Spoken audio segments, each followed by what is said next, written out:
ചക്കയുടെ സീസണൊക്കെ കഴിഞ്ഞപ്പോഴാണ് കേട്ടോ ചക്കപ്പായസം തിന്നാനൊരു മോഹം. പക്ഷെ ചക്കയില്ലല്ലോ. അപ്പൊ പിന്നെ എന്ത് ചെയ്യും? അപ്പോഴാണ് ഓർത്തത് നേരത്തെ വാങ്ങിച്ചു വെച്ച ചക്ക വരട്ടിയതിന്റെ ഈ ഒരു പാക്കറ്റ് ഇരിക്കുന്നുണ്ടല്ലോന്നും. പിന്നെ ഒന്നും നോക്കിയില്ല, നേരെ പോയി ഞാൻ പായസം ഉണ്ടാക്കാൻ വേണ്ടി തുടങ്ങി. അതിനുവേണ്ടി ആദ്യം തന്നെ കുറച്ച് തേങ്ങാപ്പാലെടുത്ത് മാറ്റി വെച്ചിട്ടുണ്ട്. പിന്നെ എന്താ, നമ്മുടെ കാഷ്യൂനട്ട്, മുന്തിരി, കുറച്ച് തേങ്ങാക്കൊത്തുകൂടി വറുത്തെടുക്കുന്നുണ്ട്. ഇനിയാണ് നമ്മുടെ മെയിൻ ഇൻഗ്രീഡിയന്റ് ചക്ക വരട്ടിയത് ഈ നെയ്യിലേക്ക് അങ്ങോട്ട് ഇട്ട് കൊടുക്കുവാണ് കേട്ടോ.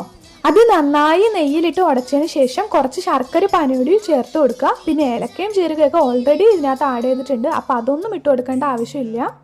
അത് നന്നായി തിളച്ച് വന്നപ്പോഴത്തേക്കും ഞാൻ ആവശ്യത്തിനുള്ള തേങ്ങാപ്പാൽ കൂടി ചേർത്ത് കൊടുക്കുവാണേ.